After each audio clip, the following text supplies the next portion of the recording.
Now, Fox 11 exclusive. A veteran LA County prosecutor who was reprimanded and transferred to a smaller office by DA George Gascon is speaking out. He says that Gascon ordered him to drop a criminal case against protesters charged with trying to derail a train. He also says he was retaliated against for asking questions. Bill Malusian here with the exclusive story. Bill. Well, Alex, on George Gascon's very first full day in office here in L.A., he dismissed all charges against these protesters. And the question ever since then has been, why? Well, tonight we've obtained surveillance video and a jail call audio recording, both of which have never been seen or heard by the public before, both of which are raising new questions about just why this case was dropped. And now the veteran prosecutor who was handling this case, he's going public. He says it's time to set the record straight on what really happened here. You go into work every day and you do the right thing. That's what I did, and I got reprimanded for it. For the past 34 years, Richard Doyle has been a prosecutor in the LA County DA's office. 34 years of service without any blemishes in his personnel file until last December, when new DA George Gascon ruled him insubordinate his first week in office. To the office, I think it sent a message of, you follow my orders or else. At the time, Doyle was the head deputy DA in the Compton office, and he was prosecuting this case against 3 anti-police protesters, Emmanuel Padilla, Christopher Berg, and Jasmine Lomax, all of whom had been charged with trying to derail a train at a protest near the Compton Sheriff's Station on November 15th. It was a strong case. It was a strong prosecution.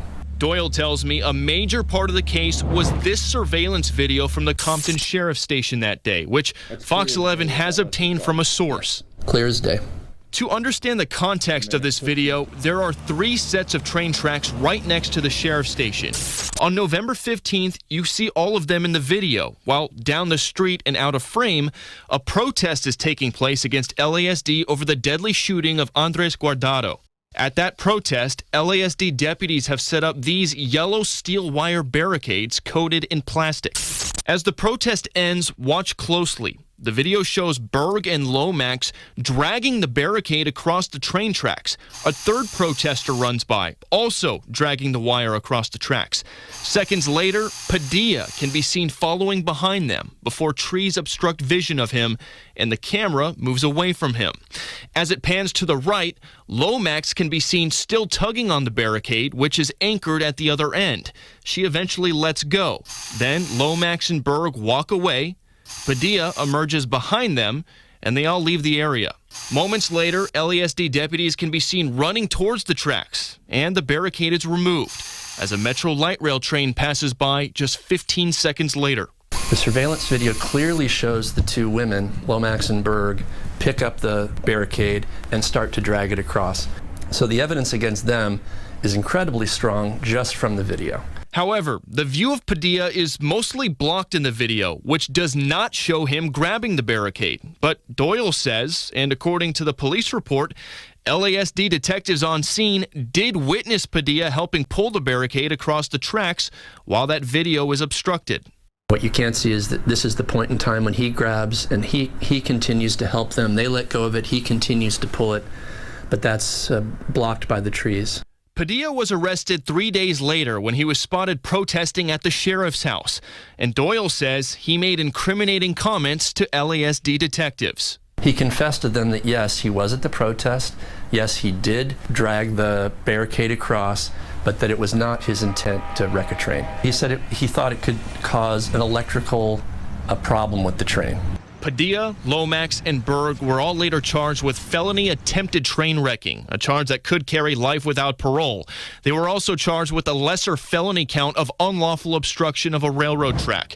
That carries 2 to 4 years in county jail. We did get an expert from Union Pacific to say that yes, that obstacle could have caused a train to derail. So it's a very strong case. It's corroborated all the way around. In the weeks after the charges, Black Lives Matter and anti-police activists were outraged by Padilla's arrest, starting a social media campaign with the hashtag #FreeAman. Video posted by George Gascon shows him meeting with those activists on his first day in office on December 7th. The next day, just hours after Gascon was sworn in, Doyle says he got a call from Mario Trujillo, a close ally of George Gascon who serves on his executive staff. He told me that the DA has authorized me, Mario Trujillo, to direct you to dismiss the Padilla case for further investigation. And I said, Mario, I know the case very well. What further investigation does the DA want? And he said, I don't know. And I told him, I'm not comfortable with dismissing what I know to be a good case, a viable prosecution, without knowing the reason why. And he said to me, well, can you just dismiss it today and we'll find out the reasons later? And I said, no. A short time later, Doyle tells me he received this email from DA George Gascon himself saying, quote, I've authorized Deputy District Attorney Mario Trujillo to instruct you to dismiss the Padilla matter. It is my understanding you are refusing to do so, and Mr. Trujillo will be appearing in court this afternoon to dismiss the matter on my behalf. And sure enough, Trujillo drove out to Compton Courthouse. I met him in the hallway. I gave him the file.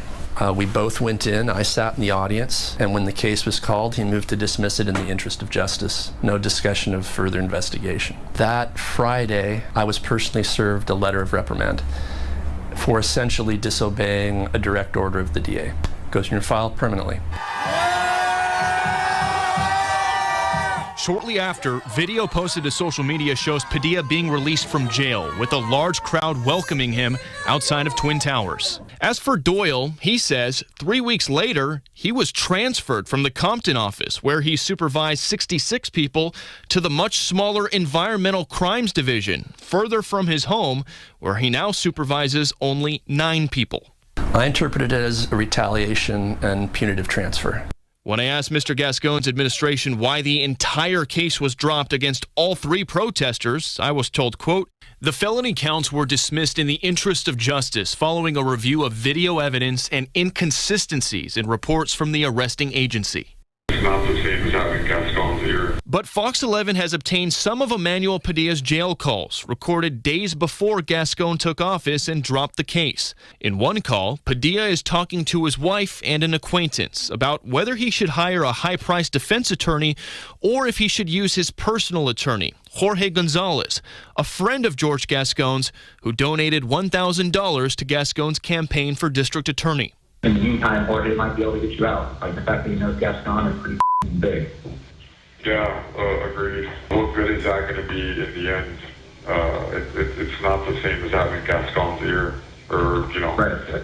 having Jorge just text him, because he told me, and even before this, he showed me that he texts with him, so I'm like, oh, having a good mechanic versus having, your best friend is married to a mechanic at this point, I think. He told me that he's spoken to him, and when he brought it up to Gascon said he had already started reading about what's been happening, because, it's been everywhere.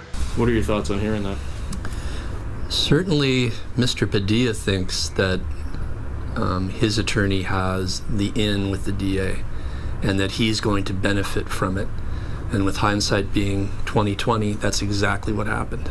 I asked Mr. Gascon's office if he was in touch with Jorge Gonzalez about the case before he took office, as the audio indicates, and if his relationship with Gonzalez had any bearing on the case. No and no, a special advisor to Gascon told me.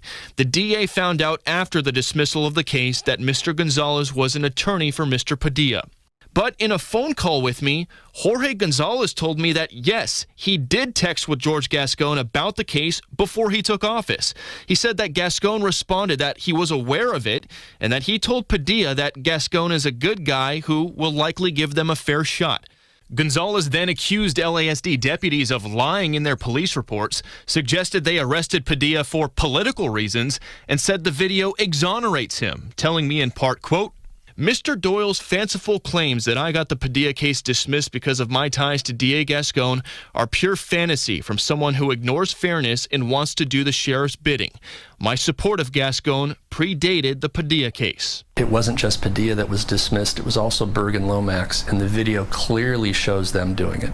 Everything that detectives said is directly in line with what the video shows. And the sheriff's department is defending the work of their detectives, telling me in part, quote, Padilla's arrest was absolutely in no way connected to his participation in protests or any exercise of his First Amendment rights. The department has been left disappointed and perplexed by the district attorney's bizarre decision less than 24 hours after he was sworn into office to drop all charges against these suspects. For reasons known only to the district attorney, these facts may never reach the inside of a courtroom or the eyes and ears of a jury.